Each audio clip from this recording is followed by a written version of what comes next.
Welcome to Beyond the Veil, the channel that unveils the mysteries hidden between myth, history, and legend. Here, we explore what lies behind the stories that have passed through the centuries, because every myth has a grain of truth. If you too are fascinated by the unknown, subscribe and get ready to look beyond the veil of reality. There is knowledge that humankind has always feared, secrets buried in the earth, inscribed on cursed scrolls, spoken only in hushed tones in the dead of night. Today, we delve into one of the most unsettling and fascinating aspects of the occult: necromancy, the forbidden art of communicating with the dead, and with it, its disturbing figures. Necromancers and Dark Sorcerers. Shadowy figures, feared, banished, but never forgotten. Men and women who defied the boundary between life and death, seeking power in what others saw only as silence and decay. Who were they really? Summoners of lost souls, or servants of darkness? Make yourself comfortable. Turn off the lights. We are about to cross a threshold from which few dared to return. Long before it was called witchcraft, long before the word necromancer was whispered with terror in medieval villages, this ancient form of magic already existed, rooted in the most remote civilizations of humanity. In Mesopotamia, priests summoned the Atemu, the restless spirits of the dead, to appease them or seek their counsel. Rituals took place among tombs and catacombs, using offerings, symbols, and archaic chants to open a passage between worlds. In Egypt, death was merely a threshold. Funerary texts, like the Book of the Dead, concealed formulas capable of protecting or controlling the soul in the afterlife. Some magi attempted to bend the forces of the dead, guarded in deserts and necropolises, to gain visions or exact vengeance. But it was in ancient Greece that necromancy took on a more defined shape. In the Necromantian, shrines of the spirits, people sought the counsel of shadows, invoking the souls of the dead through rituals led by underworld priests. Here, a distinction emerged. On one hand, ritual necromancy, used to communicate, seek wisdom, or receive omens. On the other, dark necromancy, a more feared art where the goal was not to listen, but to dominate, to subjugate the spirit, to force it to serve, to reveal secrets, or to torment the living. The figures of Hades, lord of the underworld, and Hecate, goddess of crossroads and nocturnal magic, were deeply tied to this practice. They were invoked in the most forbidden rites where the aim was not merely to summon, but to command. Necromancy was not born as an absolute evil, it was born as contact. But human ambition, as we know, rarely stops at merely listening.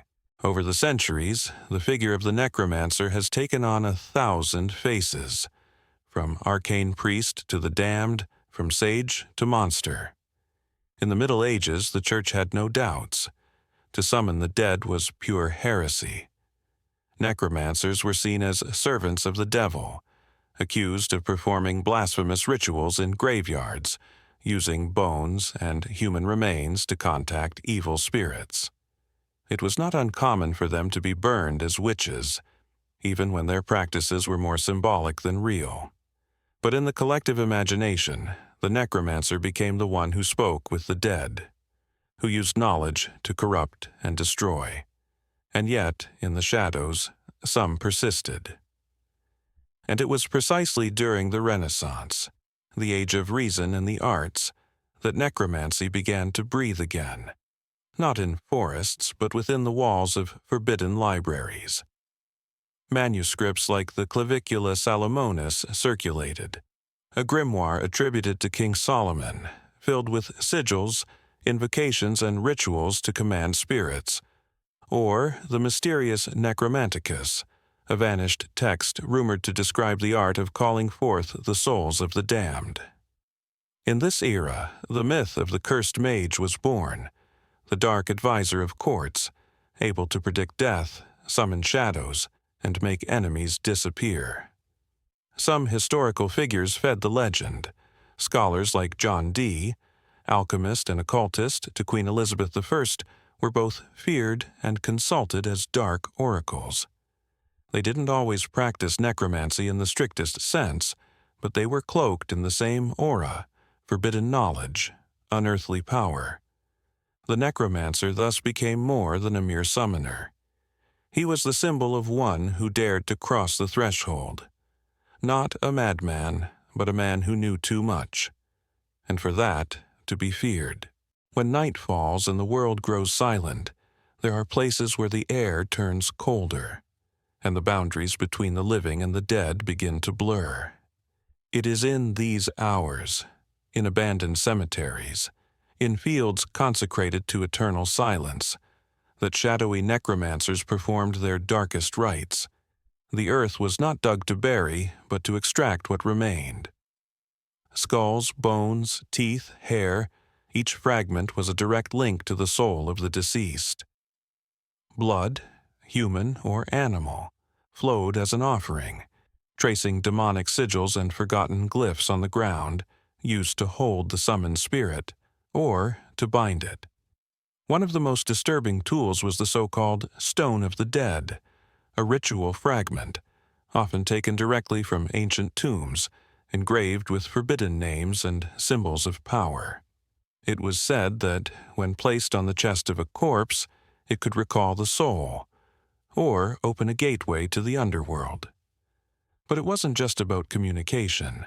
The boldest sought pacts with infernal entities, spirits, demons, or souls twisted by rage and sorrow. In exchange for servitude or knowledge, the necromancer offered blood, sacrifices, or fragments of their own soul. And then there were the most dangerous spells. Resurrection, where a body was reanimated, not by life, but by another presence.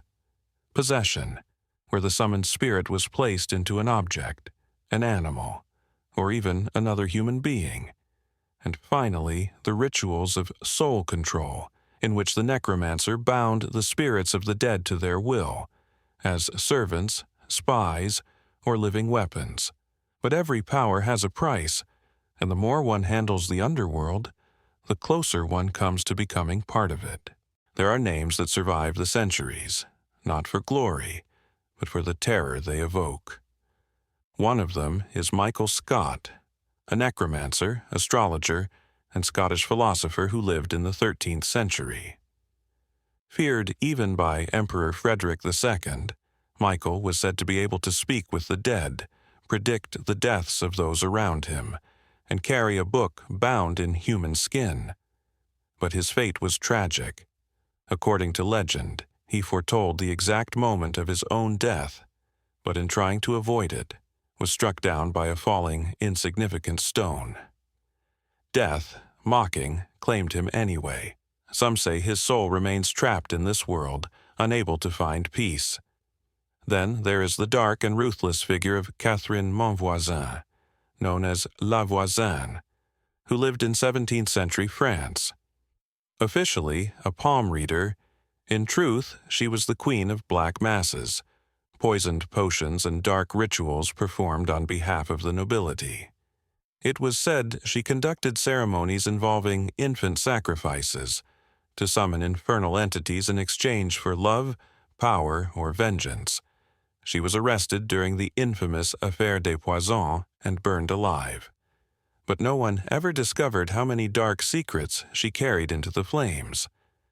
And finally, there is a book, a grimoire as legendary as it is cursed, the Book of Abramelin. It is said to contain the ultimate ritual for contacting one's guardian angel and gaining power over legions of spirits. But the ritual is dangerous. 6 months of isolation, chastity, fasting, and prayer. Those who abandoned the process midway lost their minds. Those who completed it were never the same again. It is said that even Aleister Crowley, the infamous occultist, attempted the ritual, but was forced to flee before its completion, leaving the summoned entities unbound. 3 stories, 3 warnings, Necromancy is not just a myth, it is a pact, and those who make it rarely escape the price. The figure of the necromancer, born in ancient temples and medieval graveyards, has never disappeared. On the contrary, today it is more alive than ever, but with a new face, forged by collective imagination. In the world of Harry Potter, the ultimate necromancer is Voldemort. Able to split his soul, manipulate death, and return from the realm of the dead, he embodies the modern version of the man who dared too much. He no longer seeks to listen to the dead. He seeks to conquer them, dominate them, to become death itself. In Tolkien's universe, ancient evil takes shape in the necromancer, the name by which Sauron is first known. A dark entity who wields black magic, reanimates servants, and corrupts life itself. A force that does not merely kill, but transforms everything it touches. In video games, necromancy becomes a direct and tangible power.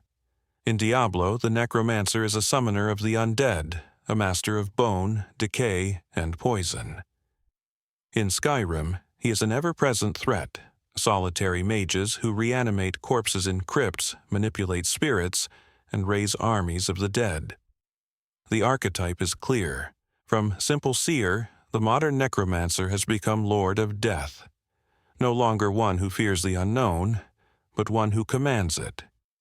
An antithesis to the hero, a symbol of humanity's desire to control the inevitable, to bend death to its will. And that is where the legend continues. Because in every story, every game, every myth, the necromancer reminds us of an uncomfortable truth.